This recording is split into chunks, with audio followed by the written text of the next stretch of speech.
When my husband died, his millionaire boss called me. "Ma'am, I found something. Come to my office right now. Don't tell your son or daughter-in-law anything. You could be in danger." When I arrived, I froze upon seeing who was at the door. "I'm glad to have you here. Follow my story until the end and comment from what city you are viewing me from. That way, I can see how far my story has traveled. I never thought that after 45 years of marriage, I would feel like a stranger in my own life. But there I was, seated in the front pew at Elijah's funeral, while my son, Marcus, and my daughter-in-law, Kira, handled every decision as if I didn't exist. "Mama, just leave this to us. You just worry about staying calm," Marcus had told me that morning, with that condescending voice he had developed over the last few years. Kira nodded beside him with that false smile I'd grown all too familiar with. I stayed quiet because I didn't have the strength to fight. Elijah had died of a heart attack 3 days earlier, so suddenly that I still couldn't fully process it. One moment he was eating breakfast with me, talking about the garden he wanted to plant in the spring, and the next, I found him collapsed in the garage. I watched the people filling the community church, Elijah's co-workers, neighbors, some distant relatives.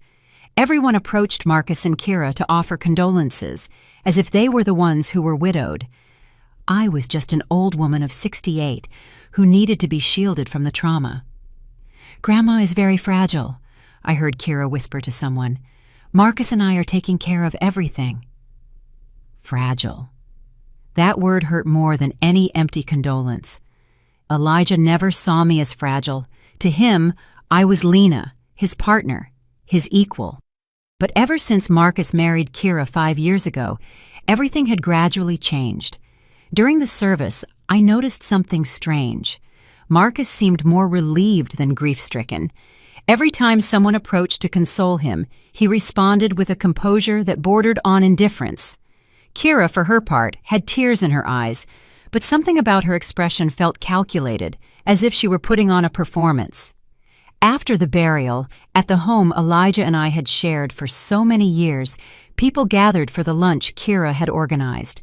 I sat in my favorite chair by the window, watching my daughter-in-law run everything as if it were her own house. "Lena, you should go rest," Kira suggested, approaching me with a cup of tea I hadn't asked for. "It's been a very long day for you." "I'm fine right here," I replied, but my voice sounded weaker than I intended. Marcus came over and sat on the sofa across from me. "Mama, Kira and I have been talking. We don't think you should stay in this house alone. It's too big for you, and after what happened with Dad..." My blood ran cold. "What are you talking about?" "Well," Marcus continued, exchanging a look with Kira, "there are some very nice retirement communities where you'd be safer, with people your own age, activities." "I am not going to any nursing home," I said, feeling indignation give me strength I didn't know I had. Kira sat beside me, taking my hand with a softness I found unbearable. "It's not a nursing home, Lena.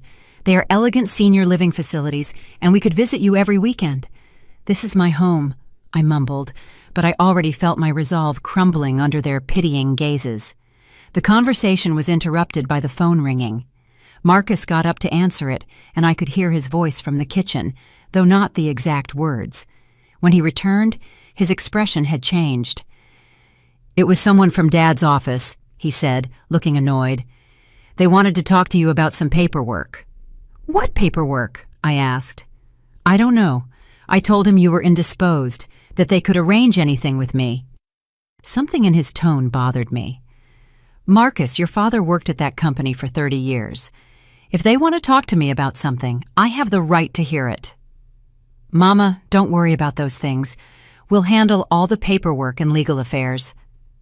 That night, after everyone left and Marcus and Kira finally left me alone, I sat on the bed I had shared with Elijah for so many years. The house was too silent, full of memories that now felt distant. That's when my cell phone rang. The number was unfamiliar. "Mrs. Lena Odom," a man's voice said on the other end of the line. "I'm Theodore Vance, your husband's boss at Sterling and Grant Financial." "Mr. Vance," I replied, recalling the name. Elijah had mentioned his boss several times, always with respect. "Ma'am, I am so sorry for your loss. Elijah was an extraordinary man, and everyone at the office valued him immensely. Thank you, I murmured. There was a pause, and then his voice became more serious. Mrs. Odom, I need to see you urgently. There's something you need to know about the last few months of your husband's life. Something important. My heart started beating faster. What kind of thing? I can't talk over the phone. Can you come to my office tomorrow morning? And ma'am, it is crucial that you don't tell your son or daughter-in-law anything about this conversation. Elijah was very specific about that. The air caught in my lungs. Why? What is going on? Please, Mrs. Odom, come tomorrow at 10 in the morning. Your husband asked me that if anything happened to him, I should make sure to speak with you. But only with you. The line cut off, and I was left sitting in the dark, holding the phone with trembling hands. Elijah had anticipated his death. He had left specific instructions, and for some reason, those instructions included keeping Marcus and Kira out of the loop.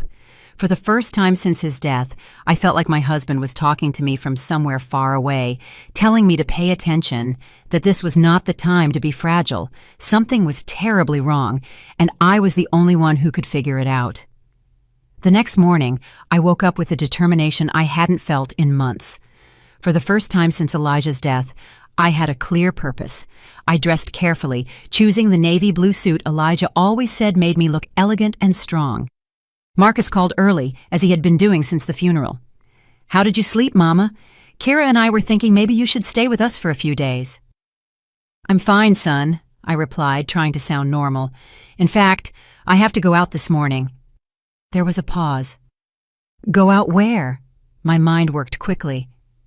To the pharmacy. I ran out of my blood pressure pills. I can bring you the pills. You don't have to go out, Marcus. I can drive to the drugstore. I am not an invalid. His sigh was audible through the phone. All right, but be careful, and if you need anything, call us immediately. I drove downtown with my hands clenched on the steering wheel. The Sterling and Grant Financial Building was a 20-story glass tower that had always intimidated me a little. Elijah worked on the 15th floor in the internal audit department. The receptionist guided me to the executive floor, where I had never been. Theodore Vance's office was impressive. Floor-to-ceiling windows overlooked the entire city, mahogany furniture, and a sense of power that permeated the air. Theodore Vance was a man of about 55, with perfectly styled gray hair and a suit that probably cost more than my monthly rent. He stood up when I entered, and I saw genuine concern in his eyes. Mrs. Odom, thank you for coming. Please have a seat. I settled into one of the leather chairs in front of his desk, feeling as if I was in uncharted territory. First of all, Theo began, I want you to know that your husband was one of our most valuable employees. In 30 years, we never had a single complaint about his work. Thank you, I murmured, although something in his tone told me this was just the preamble. Theo stood up and walked to a file cabinet behind his desk. He took out a thick folder and placed it in front of me. Mrs. Odom, during the last 6 months of his life, Elijah came to see me several times with very specific concerns. He opened the folder, revealing pages and pages of documents, handwritten notes in Elijah's familiar script, and what looked like photographs of other documents. Concerns about what? Theo looked me straight in the eyes. About his family. I felt like the floor had moved beneath my feet. My family? Elijah believed that his son and daughter-in-law were trying to manipulate him into making significant changes to his will and his bank accounts. The words didn't make immediate sense. That is impossible. Marcus would never— Mrs. Odom, he interrupted gently, did you know that in the last 8 months, Elijah received multiple visits from your son and daughter-in-law, often when you were not home? They repeatedly suggested to him that it would be better for you if he organized things so that if something happened to him, Marcus would have immediate legal power over all financial and medical decisions related to you. I shook my head, but something cold settled in my stomach. That can't be true, I whispered. Theo opened one of the pages and turned it toward me. It was a photocopy of a partially completed legal document. I recognized Elijah's signature at the bottom, but it was crossed out. Elijah brought this to me 3 months ago. He said Marcus had pressured him to sign it, telling him it was best for the family and that it would protect you from having to make difficult decisions if he were gone. I read the first lines of the document. It was a transfer of power of attorney that would have given Marcus total control over all our finances and medical decisions related to me if Elijah died or became incapacitated. But he didn't sign it, I observed. No, and that's what started to worry Elijah. As he told me, when he refused to sign it, Marcus became very upset. He told him he was being selfish, that he wasn't thinking about what would be best for you. My mind began to make connections I didn't want to make. I remembered Marcus and Kira's visits over the last year, how they always seemed to be whispering about something when I entered the room. "There's more," Theo continued, turning to another page. "Elijah also told me that Kira had begun suggesting you were showing signs of confusion, of memory loss." "What?" "Apparently, she had started commenting to both Elijah and Marcus that you were repeating stories, forgetting conversations, that perhaps you needed closer medical supervision." I felt like I had been punched. I'm not. My memory is perfectly fine. Elijah knew that. That's why he started documenting everything, every conversation, every suggestion, every pressure he felt from them. Theo flipped through several more pages, showing me detailed notes in Elijah's hand, dates, times, transcribed conversations. My husband had been keeping a meticulous record of what now appeared to be a sustained campaign to undermine my confidence and gain control over our lives. "Why didn't he tell me anything?" I asked, feeling tears that I didn't know I had. "He told me he didn't want to worry you until he was sure what was happening. He hoped he was wrong." Just then, a loud knock sounded on the office door. Theo and I turned, and my heart stopped when I saw who entered. Marcus and Kira were standing in the doorway, their expressions a mixture of surprise and something darker. "Mama," Marcus said, and his voice had a tone I had never heard before. "What are you doing here?" Kira stepped forward with that condescending smile I now recognized as a mask. "Lena, we were so worried when we couldn't find you at home. Why didn't you tell us you were coming here?" Theo stood up slowly, and I could see tension in every line of his body. "Mr. Odom, Mrs. Odom, this is a private conversation between your mother and me. I would appreciate it if you would respect that." Kira let out a forced laugh. "With all due respect, Mr. Vance, Lena has been very fragile since Elijah's death. We don't think it's appropriate for her to make important decisions without family supervision." "Family supervision?" I repeated, feeling the indignation rise in my chest. "I'm 68 years old. I'm not a child." Marcus exchanged a glance with Kira that did not go unnoticed by me. It was the same look they had shared at the funeral, heavy with a meaning I didn't understand. "Of course you're not a child, Mama," Marcus said, but his tone was the same one he would use with a difficult child. "It's just that we want to protect you from people who might take advantage of your grief." I looked at Theo, who had remained silent, watching the exchange with a serious expression. Then I looked at the closed folder on the desk, knowing it contained information that would change everything.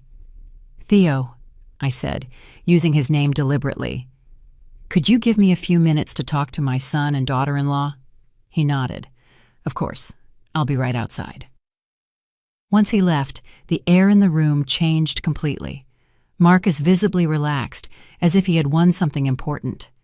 "Mama, I don't know what that man has been telling you, but you have to understand that people can be very manipulative when money is involved."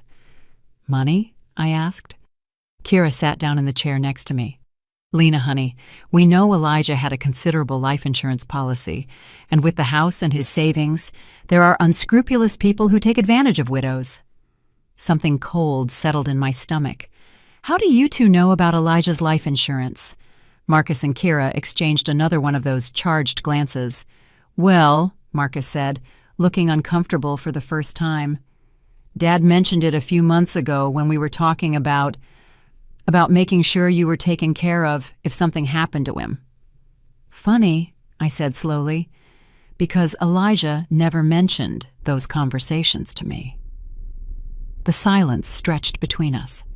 That's when I heard a sound that brought my world to a complete halt. A cough I would recognize anywhere in the world.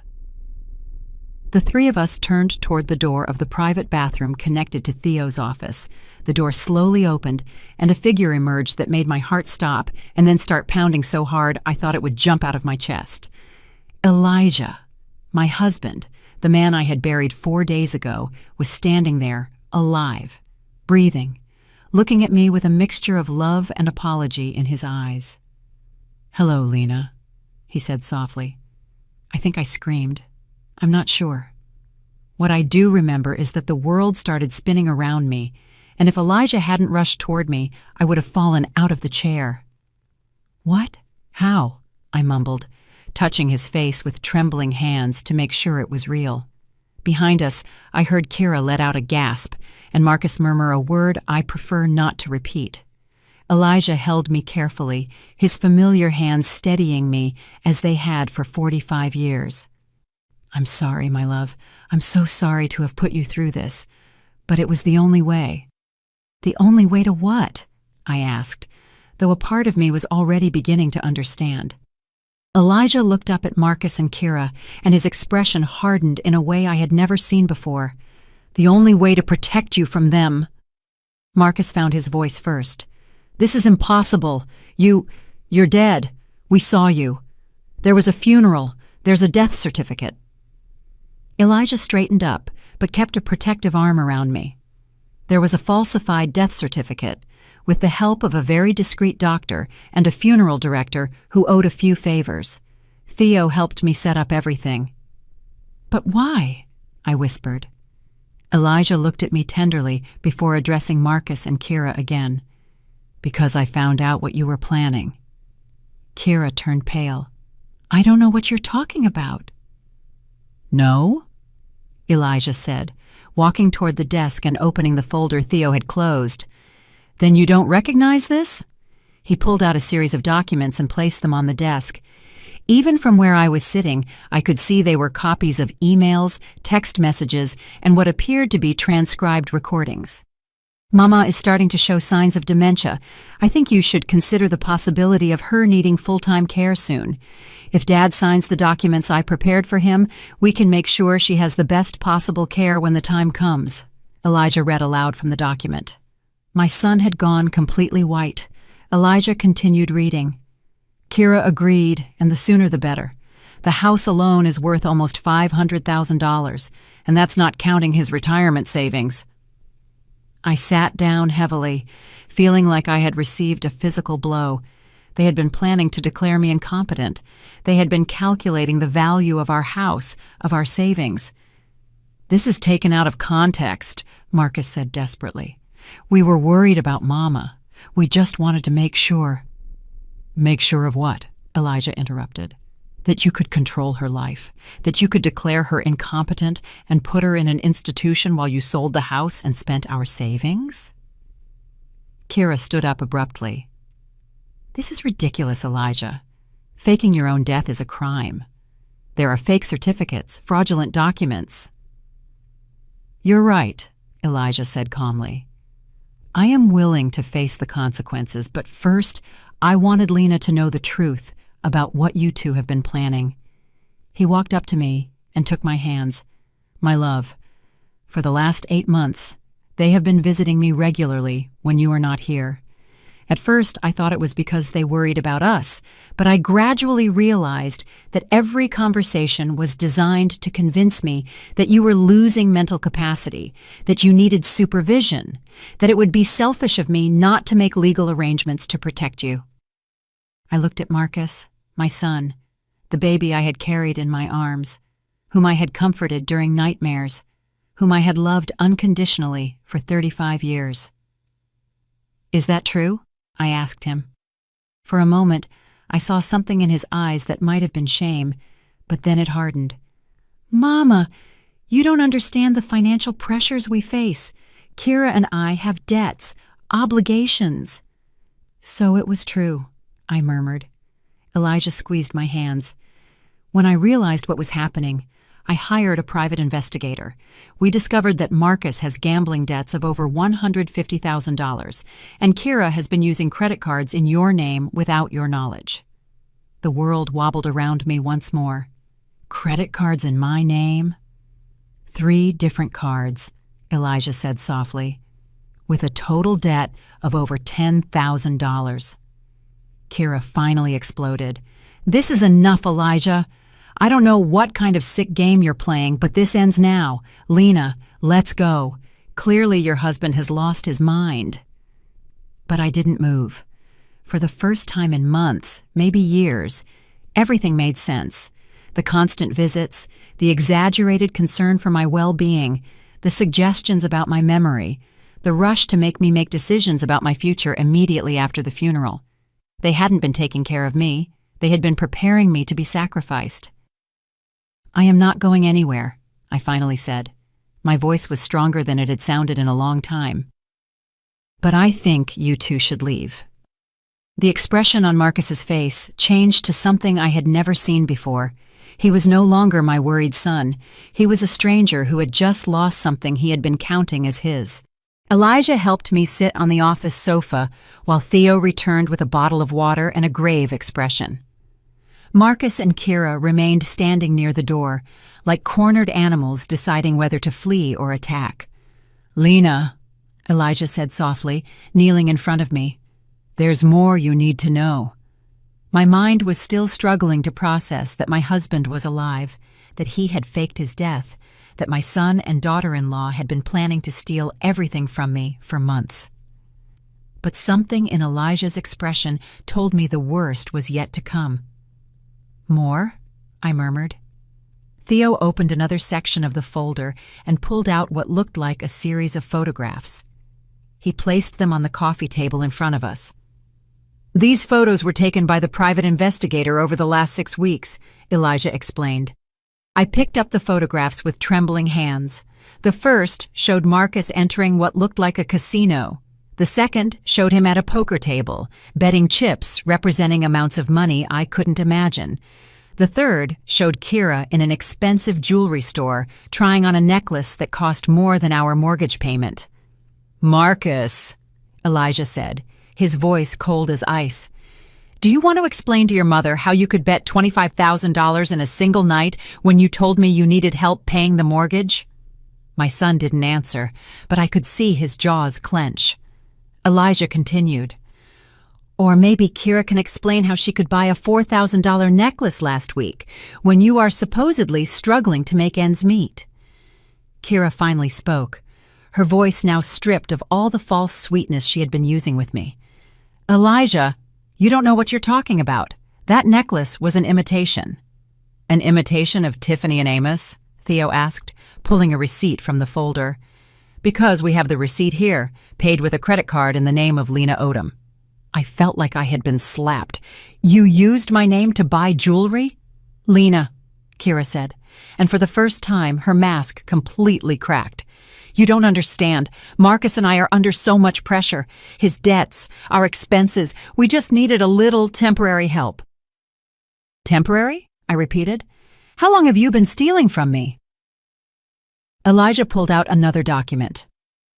"According to our investigator, the fraudulent transaction started 1.5 years ago. You used her information to open 3 credit cards. You have made unauthorized withdrawals from her savings account totaling over $1,000, and you have been intercepting her bank correspondence so she wouldn't notice." "Intercepting my correspondence? Do you remember when Kira offered to help you with the mail a few months ago?" Elijah asked. "When she said it would be easier if she handled organizing all your important accounts and documents." The memory hit me like lightning. Kira had been so sweet, so helpful. "Lena, honey, I know these financial things can be confusing. Why don't you let me handle organizing everything for you? Elijah has so much work and you already have enough worries." "But that's not the worst of it," Elijah continued, his expression growing even gloomier. "What could be worse than this?" I asked.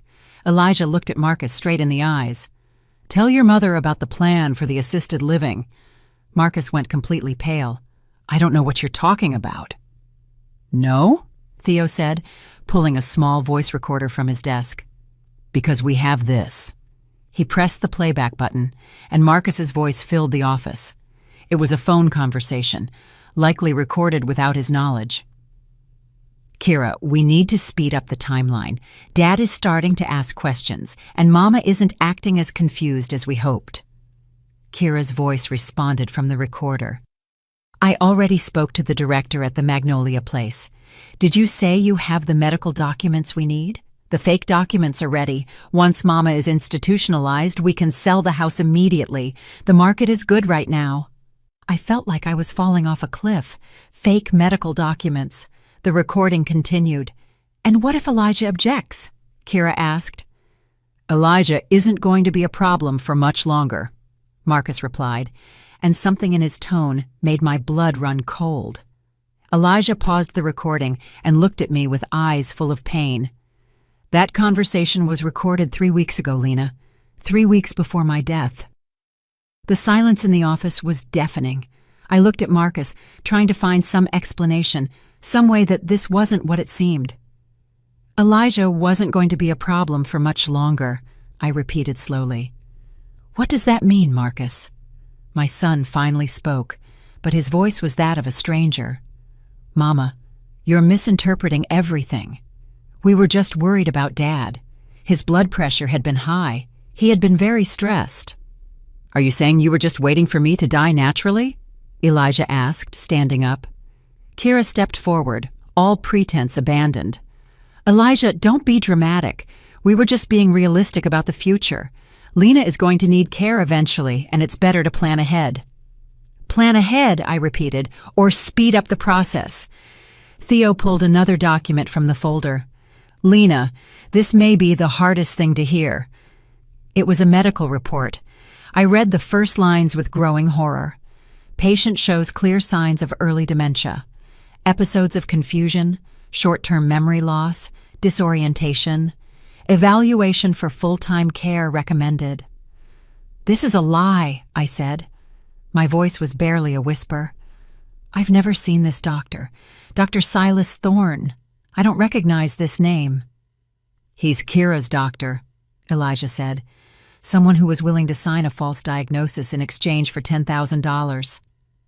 I looked at Kira, the woman I had called daughter for 5 years. You paid a doctor to say I have dementia? Lena, Kira said, and for the first time I could see real panic in her eyes. You have to understand, we were trying to protect you. Protect me from what? I cried out, surprised by the strength of my own voice. From yourself, Marcus shouted back. Mama, you're old. Your mind isn't what it used to be. Kira and I can see things you can't see. Elijah stepped between Marcus and me. Lena has no mental problems. The only problem is that you have been gaslighting a 68-year-old woman for over a year, making her question her own reality so you could steal her money and her house. Gaslighting? What? I asked. Gaslighting, Theo explained. It's a form of psychological manipulation where someone makes you doubt your own perception of reality. Elijah sat next to me and took my hands. My love, do you remember a few months ago when you couldn't find your car keys? And Kira suggested maybe you had lost them because your memory wasn't what it used to be? I nodded. It had been very distressing. We found the keys in Kira's purse, Elijah said softly. She had taken them. And do you remember when you couldn't find your blood pressure medication, and Marcus said you had probably forgotten where you put it? My heart began to beat faster. Yes, it was also in Marcus's car. One by one, Elijah began to explain situations that I had interpreted as signs of my mental decline. The day I couldn't find my purse, the time I was late for an appointment because I was sure it was at a different hour, the occasions when I couldn't recall conversations I was sure I had had. All of them had been orchestrated. For months, Elijah said, they have been systematically making you doubt your own mind, preparing the ground to declare you incompetent. I looked at Marcus and Kira, these two people I had loved and trusted. Why? I whispered. We're family, Kira laughed, a bitter sound I had never heard from her before. Family, Lena? You and Elijah have been an obstacle for us since the day we got married, sitting in this huge house accumulating money you never use while Marcus and I struggle every month. You never asked us for help, I said weakly. We didn't want your help, Marcus said. We wanted what's rightfully ours. What's rightfully yours? We are your family, Marcus exploded. That house should be ours. That money should be ours. You're going to die soon anyway. The silence that followed those words was absolute. In that moment, I knew I had lost my son forever. The person standing in front of me was a stranger who had been using my love against me, counting the days until my death so he could collect. But I also knew something else. For the first time in over a year, my mind was completely clear. I wasn't confused. I didn't have dementia. I was the victim of a cruel and systematic conspiracy carried out by the two people I trusted most. And now that I knew the truth, I would never be the same again. The following days were an emotional roller coaster I will never forget. Elijah stayed in a discreet hotel while Theo helped us navigate the legal complications of his resurrection. I returned home, but for the first time in months, I didn't feel like a prisoner in my own life. Marcus and Kira had left Theo's office that day in a state of shock and fury. I hadn't heard from them for 48 hours until they appeared at my door on a Wednesday morning. I watched them arrive from the living room window. Marcus walked with that determination I recognized from his childhood when he had done something wrong and was determined to convince me it wasn't his fault. Kira followed him, but something in her posture told me the strategy this time would be different. I opened the door before they could ring the doorbell. "Hello, Mama," Marcus said, and his voice had that carefully controlled quality he used when trying to manage a difficult situation. "Marcus, Kira?" My voice sounded colder than I intended, but I didn't try to soften it. "Can we come in?" Kira asked. "We need to talk." I let them in, but I didn't invite them to sit down. We stood in the living room that had witnessed so many happy family gatherings and now felt like a battlefield. "Mama," Marcus began, "we've been thinking a lot about what happened in the office." "I'm sure you have." Kira took a step forward. "Lena, I think there are a lot of misunderstandings here. Yes, Marcus and I have been concerned about your well-being, but everything we did was with the best intentions." "The best intentions," I repeated. "Like using my name to open credit cards?" "Those cards were for emergencies," Marcus said quickly. "Expenses that might arise related to your care, like a $4,000 necklace." Kira sighed. "Okay, I made a mistake, but Lena, you have to understand the pressure we've been under. Marcus's debts, our expenses." "Your debts are not my responsibility," I said, surprised by how easy it was to say those words. Marcus changed tactics. "Mama, Dad is manipulating you. Doesn't it seem strange that he would fake his own death? What kind of man does that?" "The kind of man who is trying to protect his wife from a son who is planning to steal everything from her." "We weren't stealing," Marcus exploded. "That house, that money, it was eventually going to be ours anyway. We were just trying to speed up the process because we needed help." The brutal honesty of that statement left me speechless for a moment. "Marcus," I finally said, "you are telling me that you have been waiting for Elijah and me to die so you could have our money." "That's not how it sounds," Kira intervened desperately. "All families plan for the future. Families do not plan to declare their parents incompetent with false medical diagnoses." Kira turned pale. That was just a precaution in case you truly needed care in the future. A precaution you paid for with $10,000. Marcus ran his hands through his hair, a sign he was losing patience. "Mama, listen to yourself. You've become paranoid. Dad is filling your head with crazy ideas." "Crazy ideas," I repeated, like the idea that I deserve to live in my own home without anyone trying to declare me crazy. No one is trying to declare you crazy, Marcus yelled. I walked to the phone and dialed a number I had memorized. What are you doing? Kira asked. Calling Elijah, I replied. I think he should be here for this conversation. Mama, no, Marcus said, but it was already too late. Elijah arrived 20 minutes later. He had been expecting my call, probably knowing this moment would come. When he walked in, the tension in the room immediately intensified. Marcus, Kira, he greeted them in a neutral voice. Dad, Marcus said, we need to resolve this as a family. Elijah sat next to me on the sofa, automatically taking my hand. I'm listening. Kira sat in the chair opposite us, assuming her most vulnerable posture. Elijah, I know what we did looks bad, but you have to understand that we were desperate. Explain the desperation, Elijah said. Marcus began to speak quickly, the words rushing out as if he had been rehearsing this speech. The debts piled up faster than we expected. The casino. I know it was stupid, but I thought I could win money fast, and when that didn't work, we panicked. So you decided to rob your parents? Elijah asked. It's not robbing, Marcus shouted. You have more money than you'll ever spend. That house is too big for 2 people. We were just accelerating the inheritance. Accelerating the inheritance by declaring me incompetent? I asked.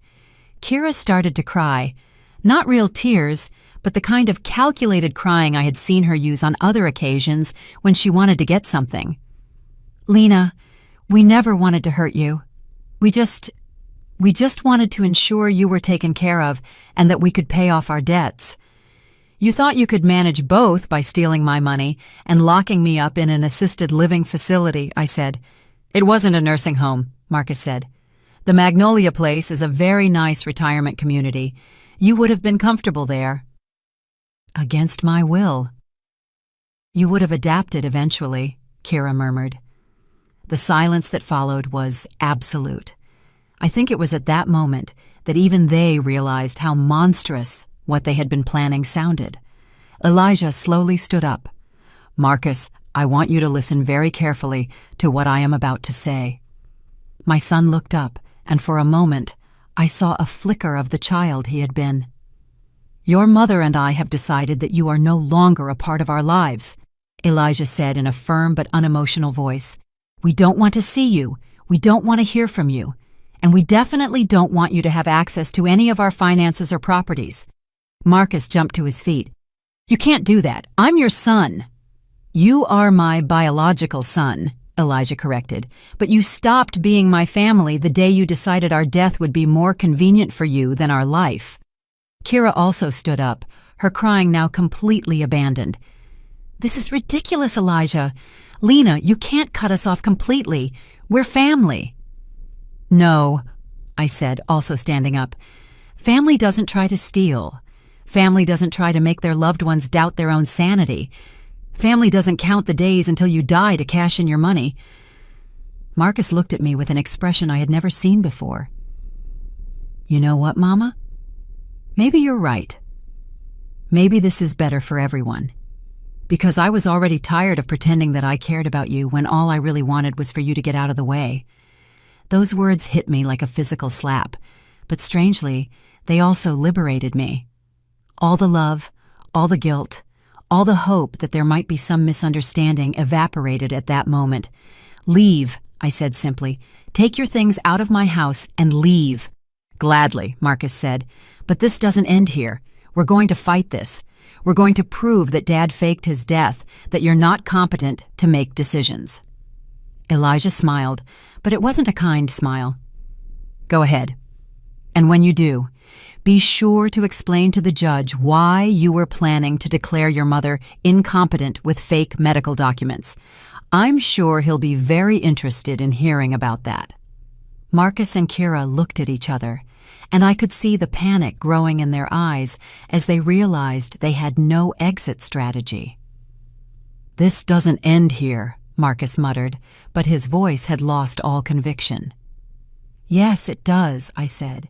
It ends exactly here. I watched them leave, knowing it would probably be the last time I would see my son. I should have felt sadness, but all I felt was a deep, clean relief. For the first time in over a year, I was free.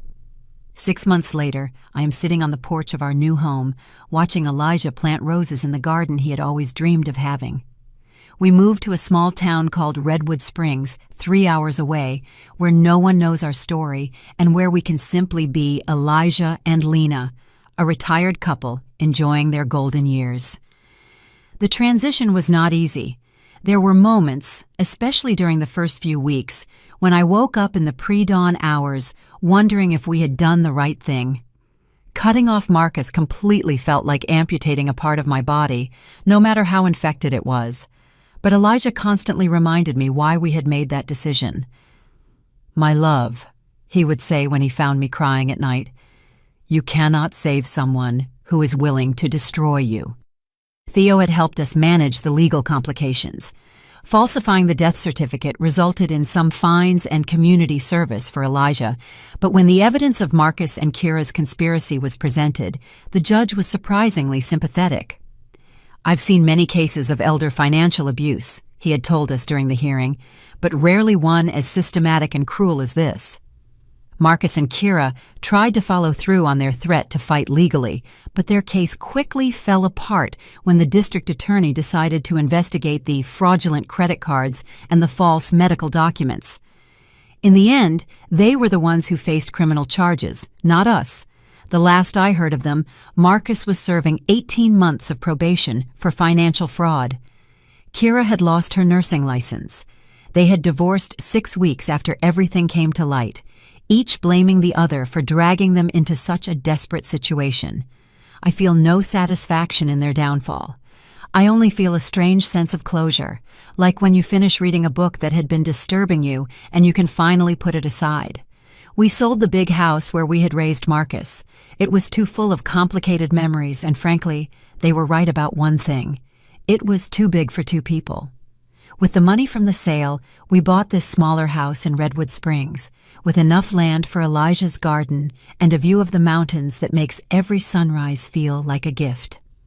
We also paid off all the debts Marcus and Kira had accumulated in our name, not because we owed it to them, but because we wanted to start this new phase of our lives completely clean, without any financial connection to our past. "Do you think Marcus will ever understand what he did?" I ask Elijah one evening as we prepare dinner together. Elijah stops chopping vegetables and looks at me with those wise eyes that made me fall in love with him 46 years ago. "I don't know, my love, but it is no longer our responsibility to teach him. That is the hardest lesson I have learned in these months. For 35 years, I felt responsible for Marcus's happiness and well-being. Even when he became an adult, even when he got married, he was still my baby who needed protection and guidance. But some adults choose paths their parents cannot follow, and sometimes the truest love is knowing when to let them go. We've made new friends here. Brenda and George, the couple next door, invited us to dinner last week. During the conversation, Brenda mentioned that they had cut ties with their son 10 years ago. He was an addict, she explained simply, and every time we tried to help him, he dragged us into his chaos. In the end, we had to choose to save our marriage and our sanity or continue to be victims of his destruction. Was it difficult? I asked. George took Brenda's hand. It was the hardest decision of our lives, but it was also the one that saved us. I hadn't realized until that moment how much I needed to hear that we weren't the only parents who had had to make such an extreme decision. This morning, Elijah brought me coffee in bed, a routine we've developed in our new life. As I took my first sip, I noticed he had left a letter on the nightstand. "What is this?" I asked. "It arrived yesterday. It's from Marcus." My heart stopped for a moment. "Did you read it?" "It's for you." I held the letter for several minutes before opening it. The handwriting was the same I had seen on thousands of Mother's Day cards, but the words were those of a stranger. "Mama," it began. "I know you probably don't want to hear from me, but I need to tell you something. Kira and I divorced. She blamed everything that happened on my gambling debts, but I know the truth is more complicated than that." He went on to explain that he was in therapy, trying to understand how he had reached the point of conspiring against his own parents. The therapist says I have entitlement issues, that I've always felt I deserved things without working for them. It came to the point near the end. I'm not asking for forgiveness because I know I don't deserve it. I just wanted you to know that I understand what I did, and I understand why you had to walk away from me. If you ever want to give me another chance, I'll be working to be the person I should have been all along. When I finished reading, I handed the letter to Elijah. What do you think? I think he sounds like someone who is trying to change, I said honestly. But I also think words are easy. Elijah nodded. And what do you want to do? Nothing, I said, surprising myself with the certainty of my answer. I want to continue living our life, and if one day he proves with real actions that he has changed, maybe we can reconsider. And if he never does? I looked out the window at the garden, where the roses Elijah had planted were beginning to bloom. Then we will live a beautiful life without him. That afternoon, while Elijah worked in the garden, I decided to write my own letter, not to Marcus, but to myself, a kind of declaration of independence from the guilt I had been carrying. Dear 68-year-old Lena, I wrote, forgive yourself for loving so much that it almost cost you everything. Forgive yourself for trusting so much that it almost cost you your sanity. Forgive yourself for believing that family love is always unconditional. But also, celebrate your strength. Celebrate that when you finally saw the truth, you had the courage to act on it. Celebrate that you chose your own life over everyone else's comfort. That night, as Elijah and I prepared for sleep in our new bedroom with a view of the mountains, he asked me, "Do you regret anything? Cutting him off completely?" "No," I replied without hesitation. "Not seeing the signs sooner, sometimes." "And me faking my death?" I smiled. "It was dramatic, but effective." Elijah laughed. "Definitely effective." We were silent for a moment, listening to the sounds of the night in our new home. "You know what the strangest thing is?" I said finally. "What?" "I feel younger now than I did when I was 50, as if I had been carrying a weight I didn't even know was there." Elijah took my hand in the darkness. "That's what happens when you stop living for other people and start living for yourself." This morning, I received a call from Brenda, our new neighbor. "Lena," she said, "a group of us are going to the farmer's market on Saturday, and then we thought we'd grab lunch at that new French cafe. Would you like to come?" "I'd love to," I replied without hesitation. A year ago, I would have had to consult with Marcus and Kira, make sure they didn't need anything, consider if it was appropriate for a woman my age to go out with friends. Now, I simply say yes to the things that make me happy. As I write these lines, sitting on my porch with a cup of tea and the sound of Elijah whistling as he waters his roses, I realize that this is the first time in decades that I feel completely free. Free from guilt, free from expectations, free from the need to justify my decisions to people who never had my best interests at heart. Marcus was right about one thing. Elijah and I probably won't live many more years, but the years we have left will be ours, lived on our terms, surrounded by people who love us unconditionally and without hidden agendas.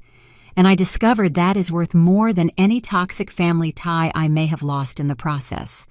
Sometimes the greatest freedom comes from having the courage to walk into the unknown, leaving behind even those you loved most when the love had become indistinguishable from the harm. Tonight, I will sleep soundly for the first time in 2 years, knowing that tomorrow I will wake up to a life that is completely mine. Did you like my story? If you listened till the end, drop a number 1 in the comments. If you enjoyed it, you can support me by liking the video and sending a small tip. I've got lots of other life stories like this on my channel, so make sure to subscribe and check them out.